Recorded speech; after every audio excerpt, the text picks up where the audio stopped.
Welcome again to Project Pack number 8. My name is Rick. Hi, I'm Maria, and we're real excited about this project pack. It got us to do things that we never thought of before, and try something new. And Rick really went beyond to the basics here, so I'm really excited about seeing how it progressed. So, speaking of sparking new ideas, this idea I'm taking a white 3Z tile that you have in your Project Pack 8 and a black uh, apprentice tile. So I'm tracing just not particularly centered and not particularly anything on the back, a 3Z tile. And I'm getting a little piece of cork here because I'm going to cut the tile. I have an X-Acto knife, but you can do it with scissors. It's just you have to fold it a little bit. But I'm going to cut on the ends like that, The corners off. the corners. And I'm going just a little bit beyond the pencil, and it'll all make sense in a bit. So cutting them in, you'll see I'm deliberately not trying to be symmetrical here. And then I'm going to take my 3Z tile and slip it into, nope, I'm not going to because that was a dull X-Acto blade. So let's go back. Oops, yeah. Once more with a little bit more pressure here. Okay. Push that through there. You can feel when it goes through. And by now you know what it is we're going to do. So we'll get that cut.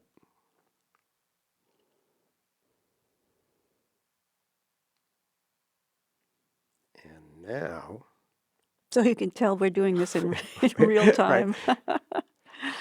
So, this is, put one corner in,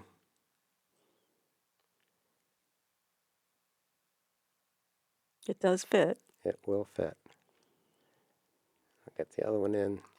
This, the paper on these freezies are 100% cotton, and they take quite a bit of abuse there. So there you go. I'm going to just go on the back and tape this down so it stays in one place. That's where my tape That dispenser is where went. it went. I was just Exactly. looking for that. Yeah. Now you know. Now I know. I mean, I was just looking for that.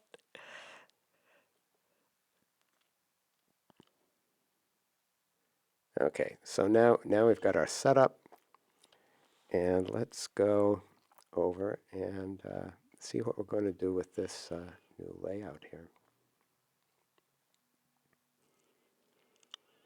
So I'm going to start with a Micron 01. I know there wasn't one in the project pack, but I'm thinking you might have one laying around someplace. But if you don't, you'll see that it isn't that critical, but it does work. So I picked a starting point, not particularly in the middle, but somewhere towards the center. And from that starting point, I am extending a line to each corner. So now I'm picking up one of these lovely Gelly Roll Moonlight Pens. I'm using that.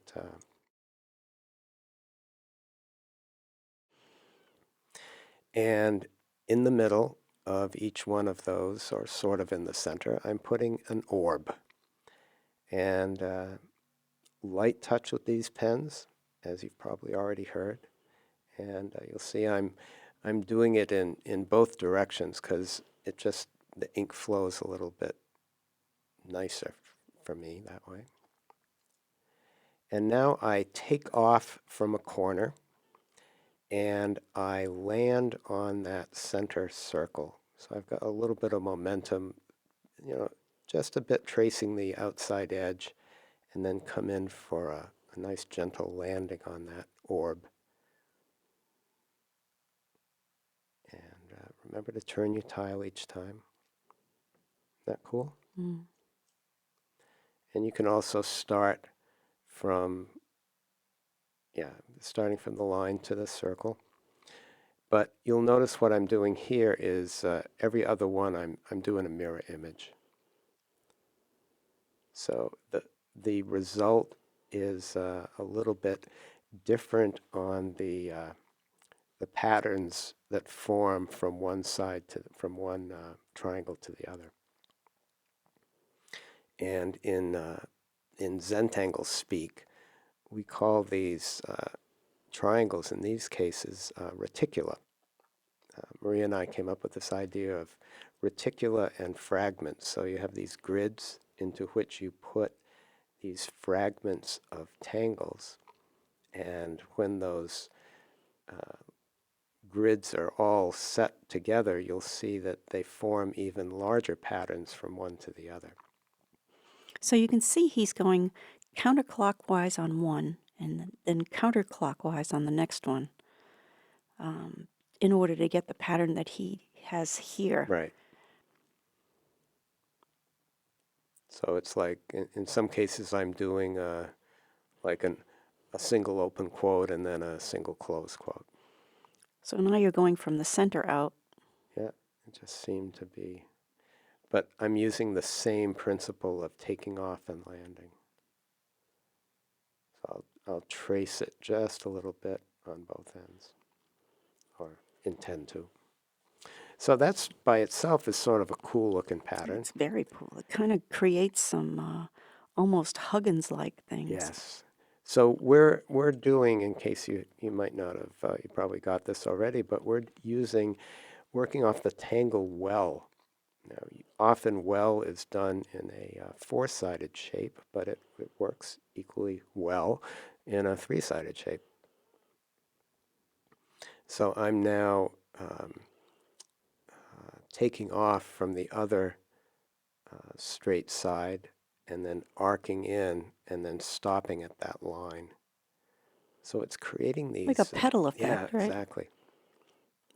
I'm trying to remember what the name of that flower is because it was an Australian flower that I painted. Well, you'll see it's going to get more flower-like. We're going to add something to it. Isn't that cool? So we get all of those petals in, or those shapes.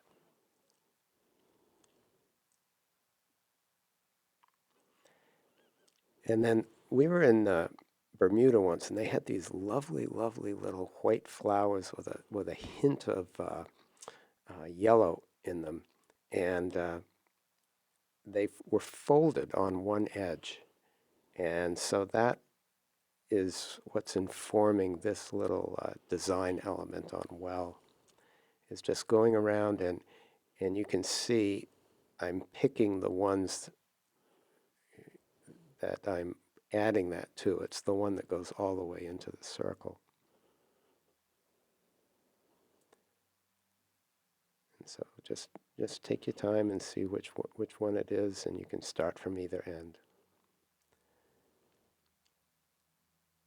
But every time I see this, I remember that lovely time in by the water there. And these flowers were everywhere. They smelled good too. Yes. So with that same pen, one of the aspects of this jelly roll that we found ourselves exploring is solid areas of color. So that sort of took us in a fascinating direction, and you'll enjoy it throughout this whole series. Is how we worked with the pattern and solid areas, making some areas of the pattern solid. That's pretty cool too. It's fireworks. So I'm taking It's like a lavendery pinkish color. I can't remember what. We'll have to ask Molly what the real colors are. but you can use these colors. You can pick all sorts of whichever combinations you want. And so I'm filling in those centers right up to the edge. It's sort of like a real intimate aura there. Okay. So now let's take, going back to my black pen and talking about, tight auras. I'm auraing all of the, uh, what's the name of that color? Teal? That teal. I'm auraing that teal with the black micron.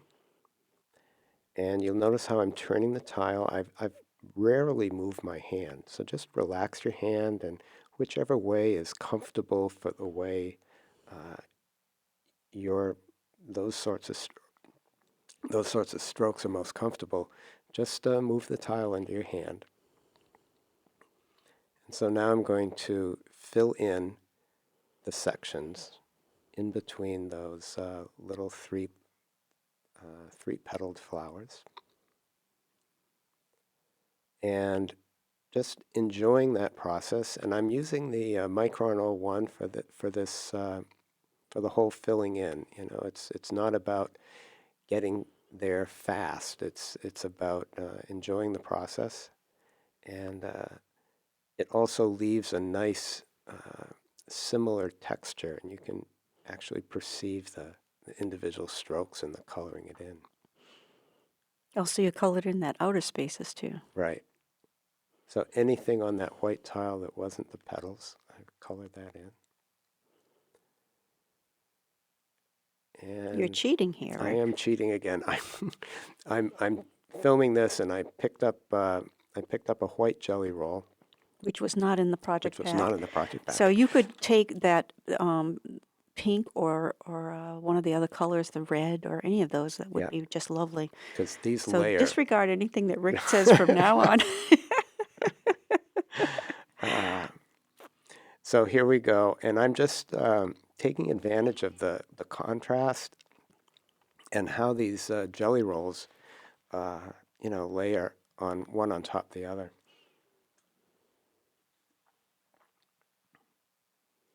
Turning your tile.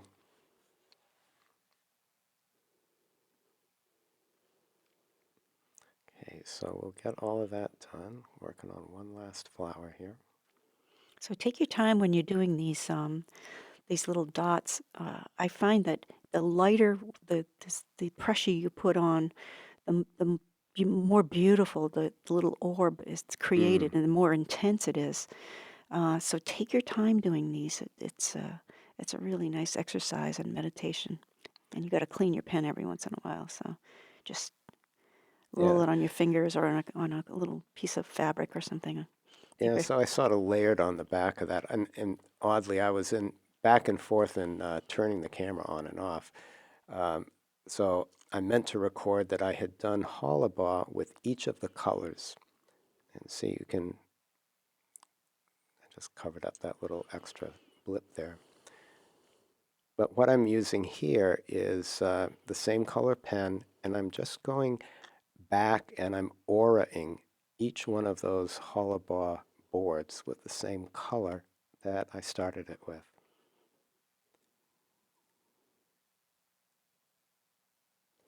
Again, turning your tile, whichever way is comfortable for you. I I like to draw my strokes from top to bottom. But that's just because it's easiest for me.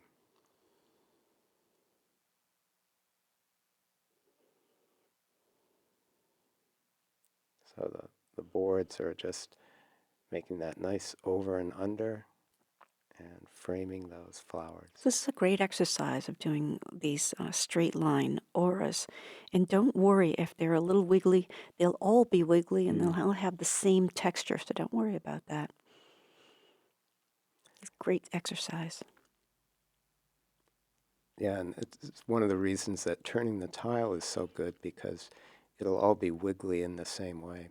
So Rick's adding a little shades of gray here in the little, like in the little crack there where the the petal comes to the center, and it's going to have a nice effect. So hold that tortillon at a low angle, and I'm just combination pushing the graphite into the fibers and then teasing it out, feathering it out. Sort of circular motions, not a lot of pressure, but just doing it a whole bunch.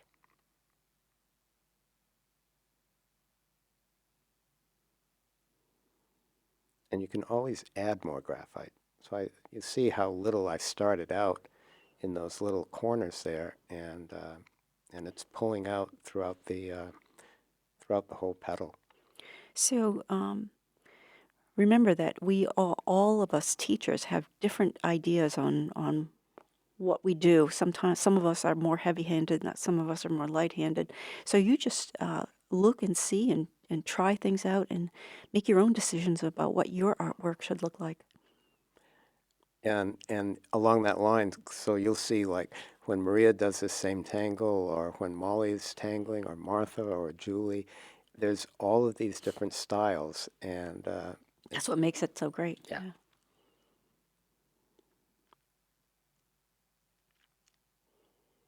Just going back and giving it some attention and love there, and turning it this way and that.